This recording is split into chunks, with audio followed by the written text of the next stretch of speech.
बहुत समय पहले की बात है। सरयू नदी के किनारे अयोध्या नाम का एक सुंदर राज्य था।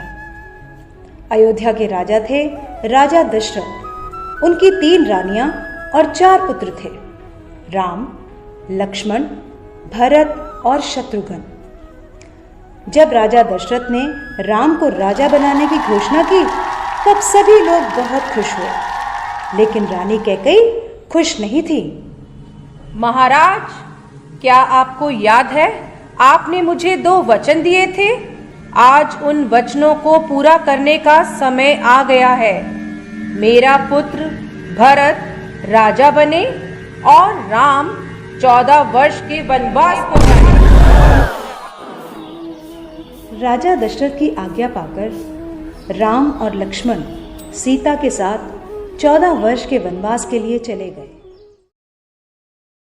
पंचवटी में सीता माता ने एक सुनहरे रंग के मृग को देखा। रंग सुनहरा मृग अति सुंदर, सीता मन को भाए, कोई जाए इस मृग को अति शीघ्र ले आए। सीता माता की इस बात को सुनकर श्री राम मृग की खोज में जंगल की ओर निकल गए। बहुत देर हो गई, प्रभु राम अभी तक लौटे नहीं। लक्ष्मण, लक्ष्मण, हे सीते, हे सीते।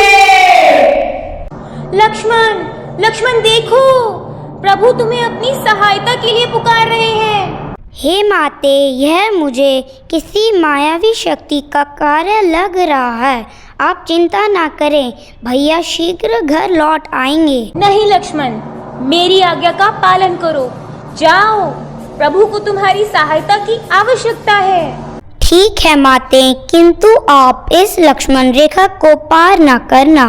रावण को ज्ञान था कि वो लक्ष्मण रेखा को पार नहीं कर पाएगा, इसलिए उसने साधु बनने का ढोंग रचा और सीता माता को उठाकर ले गया।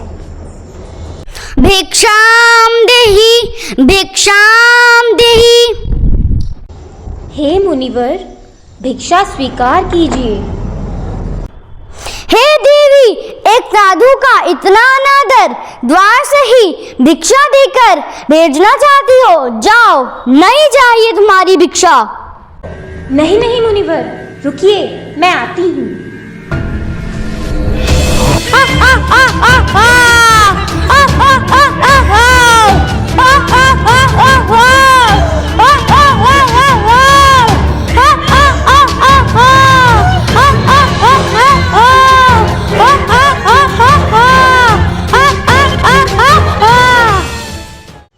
राम और लक्ष्मण सीता माता को कुटिया में ना पाकर बहुत चिंतित हुए और उनकी खोज में निकल गए। सीता माता पंचवटी में बहुत ही उदास बैठी थी।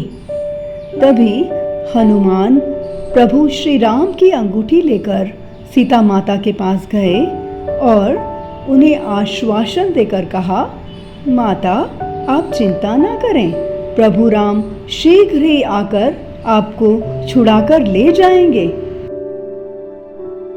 श्री राम, लक्ष्मण और हनुमान ने लंका पर चढ़ाई कर दी और राम और रावण का युद्ध हुआ, जिसमें श्री राम विजयी हुए।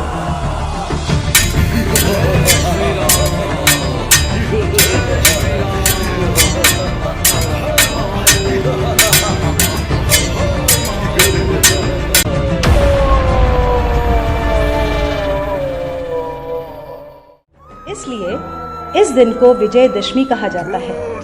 यह त्योहार बुराई पर अच्छाई की जीत का प्रतीक माना जाता है।